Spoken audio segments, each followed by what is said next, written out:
Good afternoon, Director Sterling. I'm Zack Bolzan. I'm a junior at Furman University, and I'm a political science and public health major. Afternoon. Hi, Director Sterling. My name is Megan Litz. I am the class of 2022, and I am a poli-sci and Chinese studies major. And I'm Ethan Johnson. I'm a sophomore and a politics and international affairs major. I'm also a member of Furman's ROTC battalion. And we're members of the Riley Institute's advanced team. We're a group of Furman University students interested in government and public policy. And while we've been home over the summer, we've been inviting past Riley Institute guests into our homes to get their unique perspectives on COVID-19 and how it's impacting various sectors of people's lives. Today, we are privileged to be joined by Bryan Stirling, Director of South Carolina Department of Corrections. Dr. Stirling is a graduate of the Riley Institute's Diversity Leaders Initiative program and was a panelist for the Institute's Straight Talk series on crime and punishment in 2015. As South Carolina prisons have seen an increase in COVID-19 cases, Dr. Stirling has been working to curb the spread of infection. All right, Dr. Stirling, thank you for taking the time to talk with us. We hope that you and your loved ones are healthy and safe. Thank you. So I'll start off with our first question. As COVID-19 cases continue to increase within the state of South Carolina, what old and new challenges do you and your staff face as you try to keep everyone safe in your facility? Well, obviously, social distancing is very difficult in a regular setting, but in a prison setting, it's very difficult to separate people. So what we did was we were one of the first in the country to not allow visitors in, one of the first not to allow volunteers in. We gave masks to those folks that are incarcerated, 2 masks, one to wash, and they get another one back, so they have a mask each day. One of our biggest challenges currently, though, and this happened early on, and it's happening again, is the return of the tests. So for a while, we were able to do targeted testing and separate people. And that was taking 48 hours or 3 days, and that's enough time, we felt like, where we'd catch people and separate the positive from the negatives. Well, because according to some of the labs, there's a problem with producing, how do I say this, a piece of the testing kit that they just can't. It's a plastic piece that it's taking 7 or longer days to get the results back, which is a problem. We've been working very well with DHEC. We have the rapid testing where we can get the tests in 15 minutes, but we can only test about 100 people a week with that. With MUSC, which we're working with also, we were sending them a lot of tests. We'd send them full dorms full of tests, 200 to 300 worth of people in it, in a day, and we get those back in 2 to 3 days. Now, unfortunately, that's taking 7 days, and that loses its effectiveness because I think everybody went out and got a test to find out if they were positive or negative, and that's a balancing thing. I understand why everybody would want to take a test to know if they were positive, but all of a sudden, if you are symptomatic, the tests aren't available or they're not coming back. So that's some of the challenges. Corrections, and we're probably about 2 weeks behind. So if you see the curve flattening in South Carolina or going up, we're 2 weeks behind that curve. So what happens on just say July 1st, on July 14th, it's kind of happening inside our facilities. And we know that staff are the carriers. So we told people not to come in unless they were critical for the security, mental health, or medical health of the facility. Everybody else needs to be working from home. Thank you. Going off with the social distancing, are some of the primary challenges with that due to just sheer volume of incarcerated persons and lowered staff amounts? Or are there more at play, such as communal use of phones or dining spaces?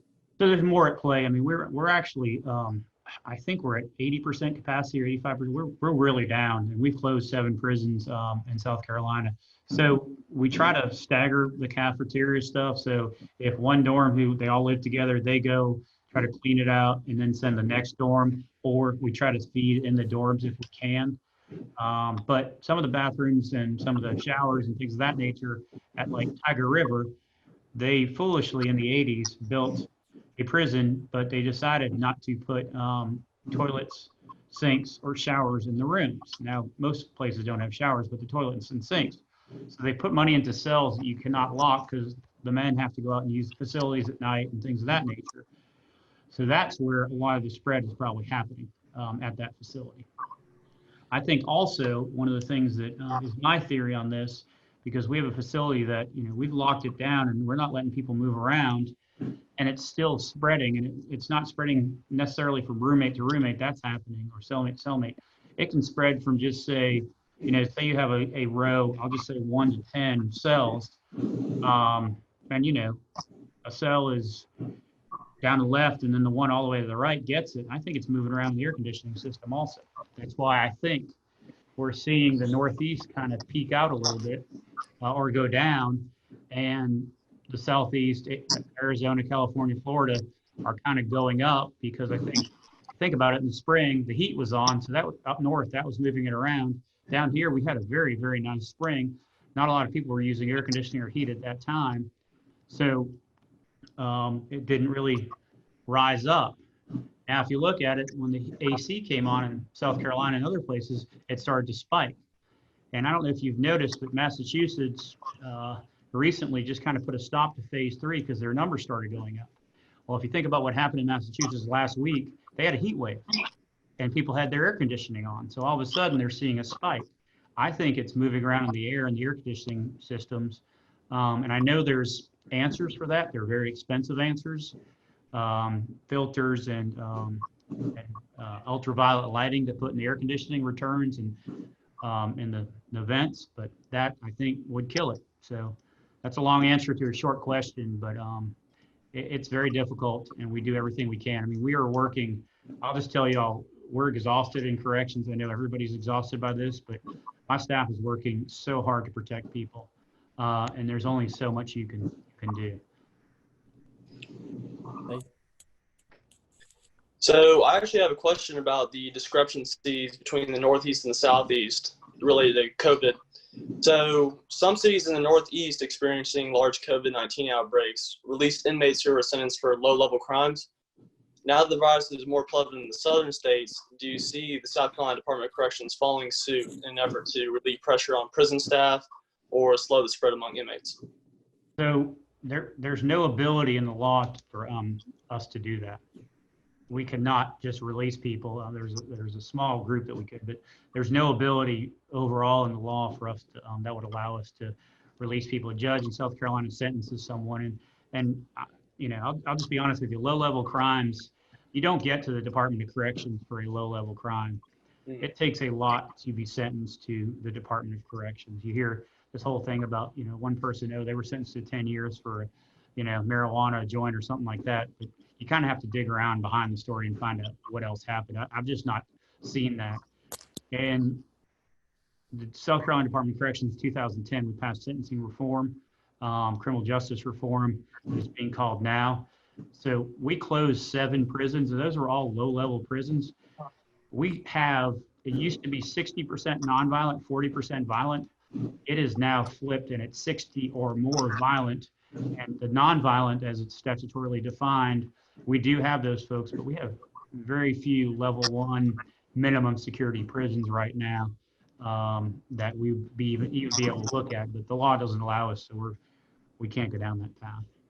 Yes, sir. Thank you. In a recent news story, you mentioned the importance of keeping inmates engaged and continuing education during this time. What effect do in-prison learning opportunities have on recidivism and reentry? And how have you adjusted your operations to continue to serve the educational needs of the inmates? That's one thing that feeds on Ethan's question, Zachary, is it's so important. South Carolina, a lot of people, the media's not going to write about this. We've got the lowest recidivism rate in the country. Coming back to prison in 3 years, we're tied with Virginia. When I first took over, I went and watched how we released people, and I was not happy. We were releasing people in their inmate uniforms. We were dropping off at a bus station. They had no education. They had no future, no hope, no place to sleep, no place to go, no mental health treatment, no other treatment.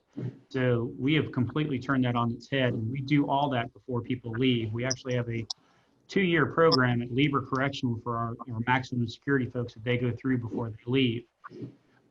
That has a tremendous effect, and it pays for itself. Legislators giving us a bunch of money to hire people to do that, reentry coordinators partnering with something as simple as that we all take for granted would be a driver's license or an ID. Without that, you can't get a job. How about where are you going to sleep? How about clothes on your back? So we partnered with Catholic Charities. We partnered with for housing. We partnered with the Department of Employment Workforce, so they could teach people how to do interviews, how to dress for an interview, how to explain incarceration, how to explain what they've done. I have a major concern, getting back to Ethan's question about all these folks that were released without any of that. You're setting them up for failure. So it's kind of a balancing act. You keep them in and get them ready to go out, or you just turn the key and say, hey, good luck, and see what happens. And we were doing that for a long time in South Carolina, and it was not good. People were coming back left and right. So we want to do more. We're still doing education through just like people in high school and maybe all have done through technology. And we're trying to continue to do that. One of the things that we've done in South Carolina that some people weren't happy with was tablets. So the inmates were given tablets, and those tablets are connected to a secure internet, and they're able to get education that way. So Khan Academy's on there and other things. As you testified this summer on June 2nd to the Committee on the Judiciary, your personal and family background is in law enforcement. So during this time in our country where many are demonstrating negative feelings towards the law enforcement community, what are some things that you believe the average citizen should know before making presumptions of an entire community based off of a small group of individuals? I would just say don't judge all law enforcement on the actions of a few. I sit on the South Carolina Law Enforcement Training Council, and we take people's ability to be police officers for the rest of their lives, law enforcement officers for the rest of their lives every month. Nothing makes me matter with my family history, but as a director, when I see my officers and staff cross the line. An example of that would be we had an officer who just pled guilty. He went and stabbed an inmate that he got in a fight with. Well, he didn't get in a fight with him, but he didn't like him. He went back and stabbed him. And we had him made sure that he was investigated by the FBI, and he was prosecuted by the U.S. Attorney's Office, and I think he was sentenced to 5 years in federal prison.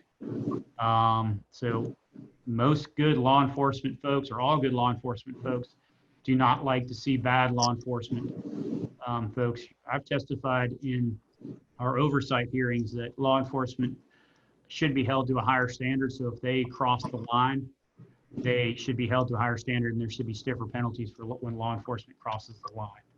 But every day, law enforcement in this country, every single hour, every single minute of every day, they are putting their life on the line for what they do. I'll give you a story. I don't know if y'all are familiar with Officer Alia in Forest Acres, who was killed in an attempted bank robbery. He used to go to church where I went to in Columbia, and I saw his wife post this the other day. And this lady posted that she was driving somewhere in Forest Acres and she was upset. I think a family member had died. I'm trying to remember specifically, and she was driving erratically. And he pulled her over to check on her, and he could see she was upset. And she explained what happened and how she missed her husband, or I think it was her husband. He wasn't there for her anymore. And he said, well, you never know, but maybe your husband sent me to make sure you were okay. And that just encapsulates, I think, what a lot of law enforcement does.